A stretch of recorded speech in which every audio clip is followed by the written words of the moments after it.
I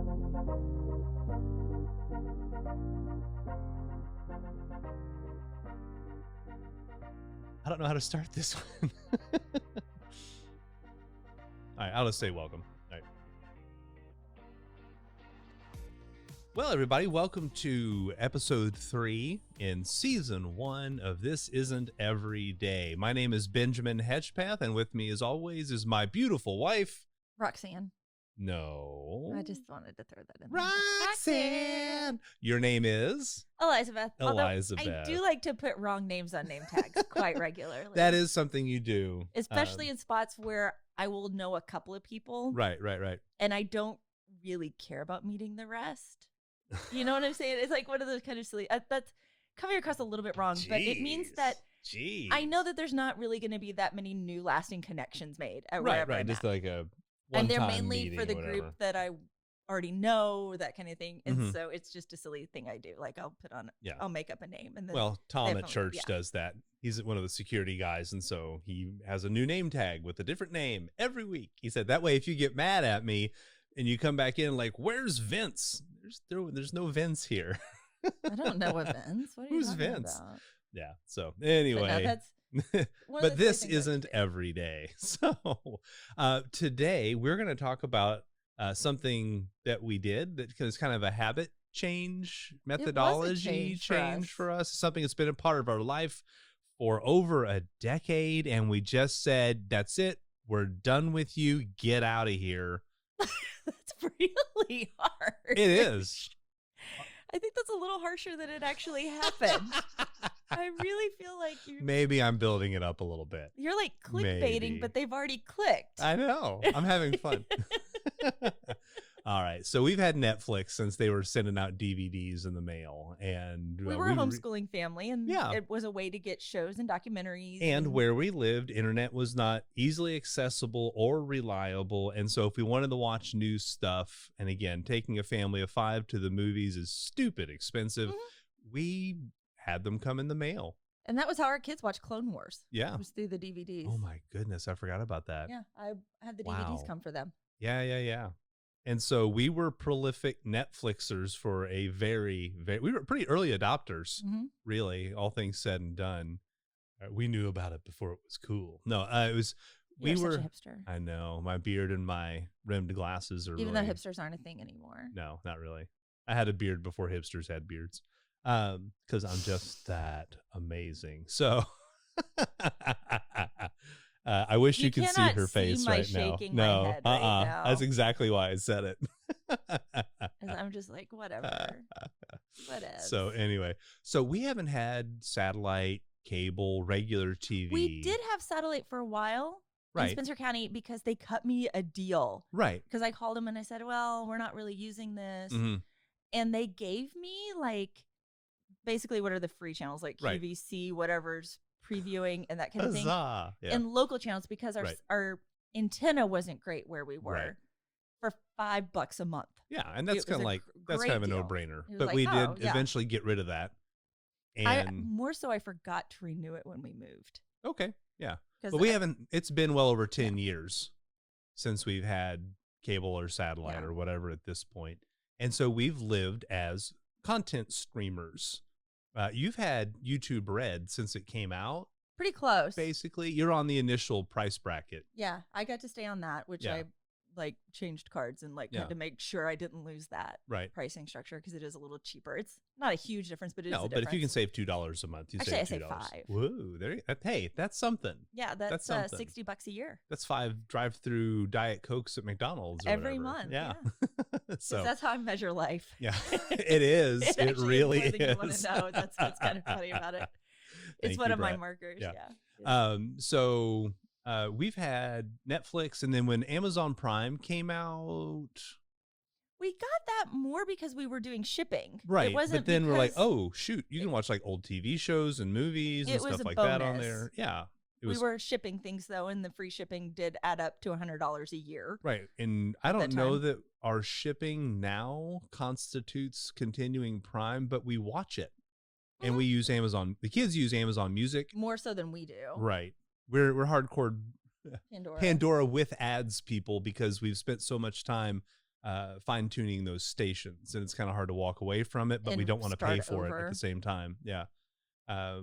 So we like those free options, but recently when Disney Plus came out, was like, you know what? We don't need to pay for 3 or 4 online streaming services. It's a little silly.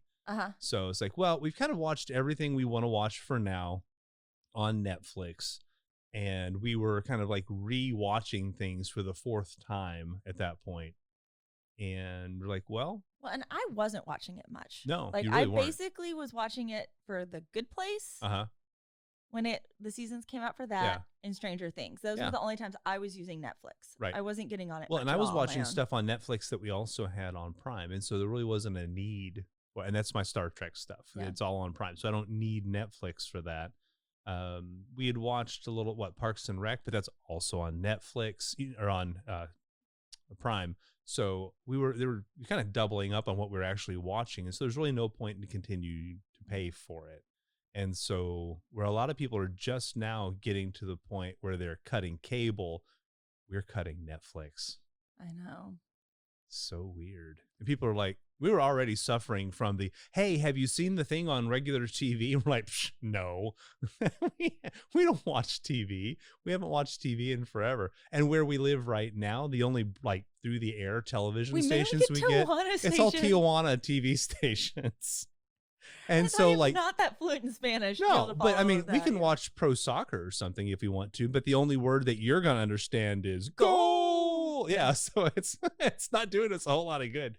So did you notice my pro podcaster move right there? What? I didn't actually get louder when I said goal. Hey. I actually stayed kind of. Yeah. I'm looking at the waveforms right now and mine were a lot louder. My goal is bigger than your goal. Which is really weird because normally I'm the loud mouth. I just wanted to point out that that's my tip right there. All right. Potatoes. Boil them, mash them, stick them in a stew. You're putting your hair in your paint over there. What else is new? How often have I had paint in my hair? In case you don't know this yet from listening to the podcast, while we're talking, I'm on the couch. Elizabeth is over at the desk and she's painting. And so we're just kind of casually lounging in the front room and we're having a conversation. And we're so glad to have you here as we talk about getting rid of Netflix. So let's talk about content consumption. Okay. What do we do? I watch YouTube. Yeah. Pretty much that's what I watch. So if Have you watched Matt Pat's? I have not gotten to do that yet. That's on my list. And I want you to watch that. And we'll talk about that later because I will jump in on that one once I can weigh. I have something to weigh in because I will have something to weigh in on that one. But right now, that's my go-to. Like if I'm gonna get on something, that's what I'm watching. Yeah. As a family, we've been using Disney Plus some. I'm glad it's at the price point it is. Yeah, $6. Yeah. It's like it's great. I think that's about the amount we use it. We're not like glued to it. I did not need it to see every Marvel movie that came out. No. Did we enjoy having that when my mom was here to go back for the Star Wars because she hadn't seen several of them? Yeah, that was good. And we watched all of them before we went to see the new one. Right. So your mom was caught up. Yeah, and we were kind of like in gear and ready.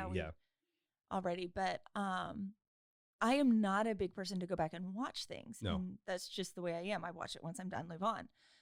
And so if I've seen the movie, I'm not going to go back and watch it again. I'm going to pause you there real quick. I want people to answer to that because that's a fun question. Do you love watching the same thing over and over again? Or do you, like Elizabeth, watch it once and, okay, I saw it, and you move on and you don't revisit? So let us know down below. But, okay, go ahead. Yeah, because I just don't. I mean, TV shows, it's really hard for me to want to rewatch one. Yeah. I will say that it's been long enough since I saw 30 Rock that I've enjoyed kind of watching those again, but the kids hadn't seen them because they were too young. Yeah. Parks and Rec somewhat, but we've watched it pretty much all the way through recently enough. A lot. That I'm kind of like, yeah, I'm okay.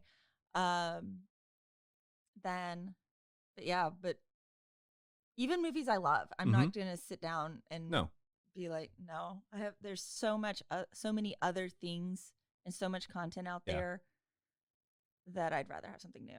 I mean, let's say Breakfast at Tiffany's. That's a longtime favorite of yours, but really, when is the last time you watched that? It's been a really long time ago because I didn't buy it on DVD. I only have it on a VHS. We've got it upstairs. Yeah. On a Blu-ray or something. I do? Yeah, we own it. I think I got it ever. I mean, you could pop it in the Xbox over here and watch it later if you wanted to. If I want to, I'm not going to. No, because you know the story. Yeah, I can think through it and be done. And like, oh, that was great. That took 5 minutes of my time. Right. And so let's just compare and contrast here. Okay. Now, I don't do this with everything. It's a very limited content reproduction rewatch for me. I am always watching Star Trek. Always. I'm in Voyager. I think into season 5, into season 6 right now.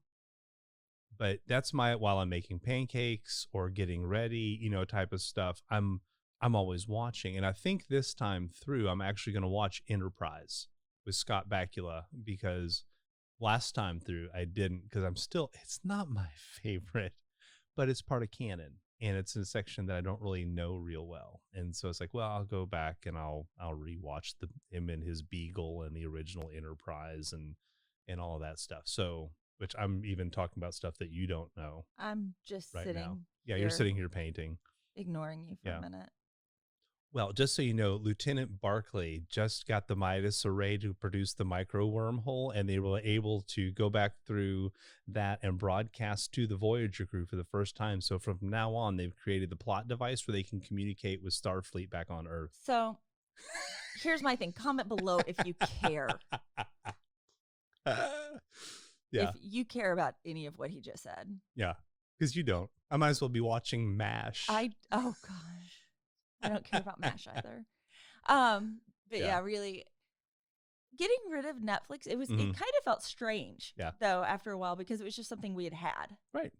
And we cut off a utility. Yeah. Now don't ask me to cut off water or electric. I'm not to that point. No. But it was something we had for a long time, and it is a cultural component. Yeah. Everybody watches stuff. Everybody, in quotes, watches stuff on Netflix.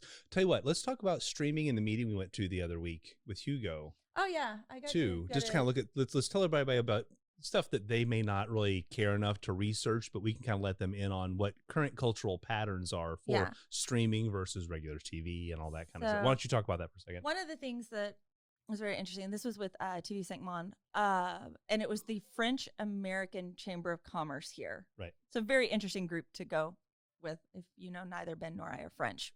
I did take some in high school though. And so going to this, I was just fascinated because I wanted to hear, because it was talking about streaming services and that kind of thing and its effect on traditional TV media. And something that I thought we were kind of in the majority for what people do, I found out we're actually not the majority, which was surprising to hear, that we're actually a fairly small percentage of the population. Yeah. In that we don't necessarily use like Pluto TV or anything like that. I do occasionally, but that's just like for riff tracks. Yeah. It's not that we're sitting here, we don't really use it. So those services count in as one type of media. Then having cable counts as a media, that kind of thing. And the fact that we don't have every streaming platform, right? We don't have cable, actually put us in a small thing. And the fact that we watch it on a regular TV and not just mobile devices, right? So it was really kind of strange. Like I would have thought that there were a lot more people out there doing that, but it was interesting to see that numbers have actually kind of stabilized. Yeah, a lot. I thought on it, that it's not that so much people are now leaving in droves from traditional TV and that kind of thing, that it's actually pretty much leveled out. And so what the future looks like is actually this very more diverse way of consuming content. Right. It was kind of funny because while we were there, I invented cable. I'll kind of explain. Like I was talking about how wouldn't it be nice if there was just like one app I could go in and it was like I could have all of my logins for my streaming services, and it would show me all of the programs that I could watch on those streaming services, and without having to leave the app, I could just like click and it could find things like that. So basically, I invented TiVo cable for streaming services. And we did find an app that actually does that too. And I've got it. It's called Reel, REEL, good, all one word, Reel Good. And so I'm opening it right now. And when you do that, like I've linked into our Disney Plus account and our Prime account, and I can kind of look through what they both offer at the same time, click on the show I want to watch, and it'll pull it up instantly through that app. So it is kind of like that. Yeah, but it was just funny to kind of joke that I came full circle. Yeah. Basically reinventing cable in a different form, but it's still basically cable. Well, and back in the day when we were coming off of cable, satellite, whatever, I was like, I'll go back when I can just choose to watch the 5 or to 8 channels that we'd actually want to watch, only pay for those. And well, and it's coming to that in some ways now with streaming services, in that they're dividing up, which as a consumer kind of stinks, because it was nice to have one spot to go to. Right. But now with Disney Plus, with Peacock, with CBS All Access, HBO Go, like Hulu, all of these are starting to now become very much channel specific. Right. Instead of just, hey, we've got everybody's stuff, which is like, oh, I kind of missed that. But it will allow, again, Disney Plus coming in at a lower price than Netflix. Its like content half the price. Yeah. Is much smaller. Right. In comparison to the giant world of content out there. But if, let's say, NBC Peacock comes out, and they're now at that same price point. So let's say, okay, I'm going to just keep it at even 6s for here for easy math, even though it's technically probably 7. But so if I've got $6 with NBC, $6 with Disney Plus, I've got $6 with HBO, I'm up to 18. Right. And then if you're paying $12 or $15 a month, whatever it is for Netflix, when do I hit the point that I'm paying for cable? Basically. Right. And that's what I think we're going to be seeing going forward with this, is at what point does it tip? Right. And I have a feeling that the cable conglomerates are still big enough that they're going to be able to strike deals with streaming services. Well, and even like cell phone providers, if you get unlimited data with Verizon, you get Netflix thrown in now. Yeah. So it's kind of like they're trying to, because they say, well, you're streaming anyway on your phone, so let's just go ahead and give you Netflix. Now, I'm sure there's a deal that's something interesting with Netflix, and we're going to jump into business here for a second. We only have 2.5 minutes left, so make it quick. Is that they have yet to prove profitability. Right. Netflix is always operating in the red. Because their original business model was that they were going to get so many people onto it, then do the slow price raise once they got people used to the product and used to it. Because when they first moved in, they were in blue water. Right. They were the only people doing this and that type of thing. And so it was like, we need to get people to find out who we are, why you want this, that kind of thing. And what they're finding is, as they are raising the price, people are jumping. That's right. And so that model isn't working to get them to the point that they're going to tip. So the question is, will it be sustainable? Right. I mean, even like when you're producing multiple shows at the same production level as Stranger Things, you're throwing money out all over the place. Multi-million-dollar per episode shows.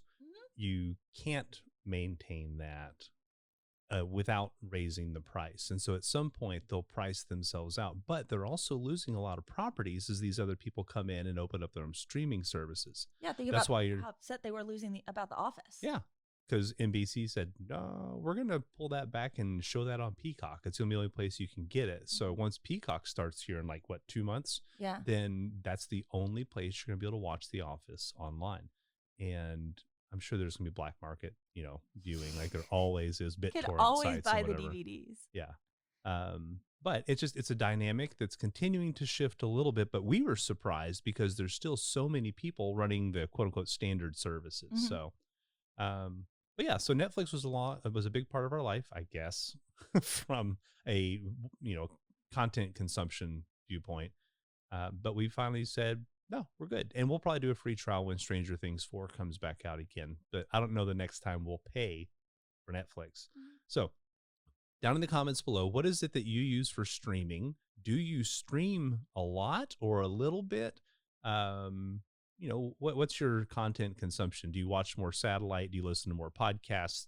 What do you do? What do you prefer? So I think that's got us And if you could have one service added that you've just decided to, because that would just be the tipping point, what would be the one you would add? Yeah.